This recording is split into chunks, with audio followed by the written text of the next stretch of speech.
नमस्कार, times of Swaraj में आप सबों का स्वागत है। मैं हूं संतोष सिंह। थोड़ा आंख में ठंड मार दिया है तो इस कारण से चश्मा पहनना पड़ रहा है क्योंकि आंख ठीक से खुल नहीं पा रहा है। और खबर है तो फिर तो हमें आपके सामने आना ही पड़ेगा। खबर यही है और वो खबर पटना से है।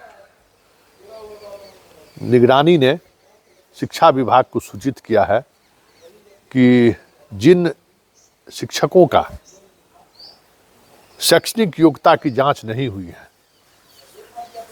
उनके तबादले को लेकर विभाग संयम बरते। ये बड़ी खबर है क्योंकि निगरानी विभाग हाई कोर्ट के उस आदेश के आलोक में ये पत्र जारी किया है जिसमें पिछली जांच में 75,000 फोल्डर गायब हो गया था और वो फोल्डर नियोजन इकाई से गायब हुआ, जिसकी जांच अभी चल ही रही है। हालांकि हाई कोर्ट में लंबे समय तक, लगभग 10 वर्षों तक सुनवाई हुई। अंततः हाई कोर्ट ने निगरानी को ही अंतिम कार्रवाई करने के लिए अधिकृत करते हुए केस को डिस्पोज कर दिया।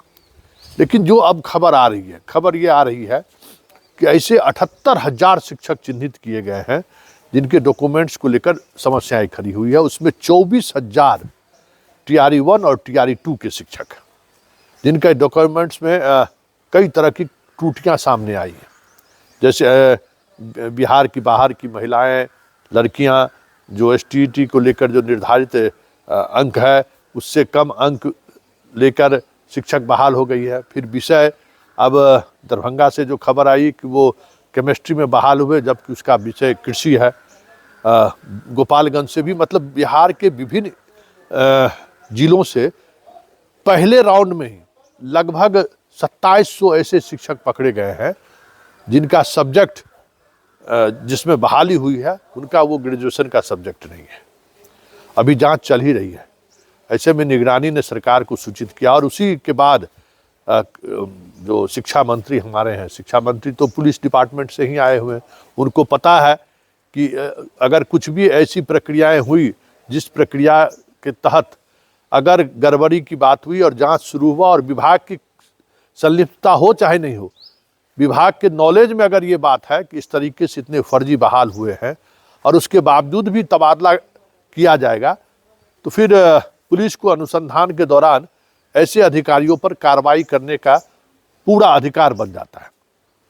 तो विजिलेंस की सूचना के बाद मंत्री भी संजीदा हुए हैं। मंत्री का बयान भी आया है कि अब पहले इन लोगों की जांच होनी चाहिए, क्योंकि देखिए बार बार सवाल खड़ा कर रहे हैं कि भाई इतना उतावला क्यों है तबादले के लिए, कि जबकि थंब इम्प्रेशन भी अब वो भी सूची आ गया। लगभग 8,000 करीब TRE-1 और TRE-2 के शिक्षक ऐसे हैं कि जब थंब इम्प्रेशन की बात हुई वो छुट्टी पे गायब हो गए या फरार हो गए। थंब इम्प्रेशन बचा हुआ है। डॉक्यूमेंट्स वेरिफिकेशन जो अदर स्टेट के हैं उसमें 24,000 से अधिक ऐसे शिक्षक हैं। उसके अलावा 1 लाख से अधिक ऐसे शिक्षक हैं जिनका डॉक्यूमेंट्स वेरिफिकेशन अभी तक नहीं हुआ है TRE-1 और TRE-2 में। तो फिर तबादले के लिए इतनी जल्दी क्यों है? इसी सवाल को हम लगातार उठाते रहे हैं और अब विभाग के सामने भी एक बड़ी चुनौती है, क्योंकि जो जहाँ जिस कैडर में, जहाँ जिस जिले में बहाल हुए, BPSC ने जहाँ उनको अपॉइंट किया है वहीं उनका सारा डॉक्यूमेंट्स उसी जिले में है। और अगर तबादला हो जाता है तो कहते हैं कि इस शिक्षा कोष पर हमारे पास उपलब्ध है, लेकिन इस शिक्षा कोष पर बहुत सारी ऐसे डॉक्यूमेंट्स हैं जो उपलब्ध नहीं है। और सरकार जिस डॉक्यूमेंट्स के बारे में कह रही है कि हमने पहले ही वो डॉक्यूमेंट्स इन लोगों से ले लिया है, हम उसी के आधार पर जांच कर लेंगे। लेकिन जांच की प्रक्रिया में कई ऐसी चीज़ें हैं जिसमें मैनुअली आपको कहीं न कहीं जांच के लिए टीम भेजनी पड़ेगी। उसमें परेशानी हो रही है। लगातार नोटिस देने के बावजूद भी ऐसे शिक्षक उपस्थित नहीं हो रहे हैं जिनका सर्टिफिकेट में कुछ न कुछ त्रुटि की बात सामने आ रही है। STET में और CTET में भी ये समस्याएं आ रही हैं। ये सारी बातें जैसे जैसे अब खुल कर आ रही है, इतना तय मानिए कि अब विभाग को बड़े स्तर पर जो तबादले की बात सोच रहे हैं या जो कह रहे हैं, आने वाले समय में इनके लिए एक नई तरीके की मुश्किलें खड़ी हो तो कोई बड़ी बात नहीं हो। इसलिए मंत्री ने सीधे तौर पर कहा है कि डॉक्यूमेंट्स वेरिफिकेशन सबसे अनिवार्य है और पहले अब हमें डॉक्यूमेंट्स वेरिफिकेशन पर जांच देनी चाहिए। तो ये अगर मंत्री का बयान आया है तो ये समझिए कि अब तबादले को लेकर जो कवायद चल रही है, बड़े स्तर पर तबादले की कवायद, बीमारी और पति पत्नी और डाइवोर्स या विधवा, यहाँ तक लगभग 20,000 के करीब शिक्षक हैं।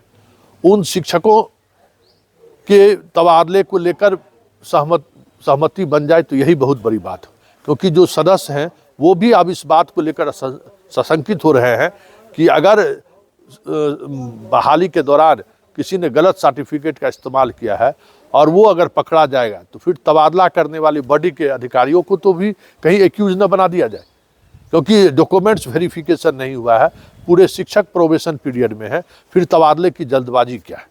जबकि प्रोबेशन पीरियड में अमूमन सामान्य प्रशासन विभाग का सीधा गाइडलाइन है कि तबादले अपने प्रशासनिक दृष्टिकोण से ही तबादले हो सकते हैं। इस तबादले को इन्होंने एक दूसरा नाम दिया है, लेकिन अब देखना दिलचस्प होगा कि निगरानी डिपार्टमेंट के इस खोजबीन के बाद शिक्षा विभाग करती क्या है। वैसे मंत्री के संकेत से ये साफ है कि मंत्री भी अब इस तरीके के तबादले में, बड़े स्तर पर तबादले को लेकर सहमत नहीं है, और विभाग में भी अब ये चर्चा शुरू हो गई है कि मंत्री इस पक्ष में नहीं है। ऐसे में अपर मुख्य सचिव जो खुद किसी भी तबादले के पेपर पर खुद दस्तखत नहीं कर रहे हैं, या किसी भी तबादले को लेकर जो कमेटी गठित हुई है उस कमेटी के गठन में भी एसीएस खुद कि कोई पत्राचार नहीं कर रहे हैं। तबादले को लेकर जो आवेदन मांगा गया है वो आवेदन जिला शिक्षा पदाधिकारी के नाम से है, जिस पर 15 सदस्यीय कमेटी अध्ययन कर रही है, लेकिन वो पत्र कहीं न कहीं प्राथमिक निदेशक के माध्यम से जारी हो रहा है। तो इसको लेकर भी अब चर्चाएं विभाग में शुरू हुई है कि प्रधान सचिव खुद या अपर मुख्य सचिव खुद डॉक्यूमेंट्स के मामले में, जिस पर जहां उनको खुद आदेश देना चाहिए था, वो खुद आदेश देने से बच रहे हैं।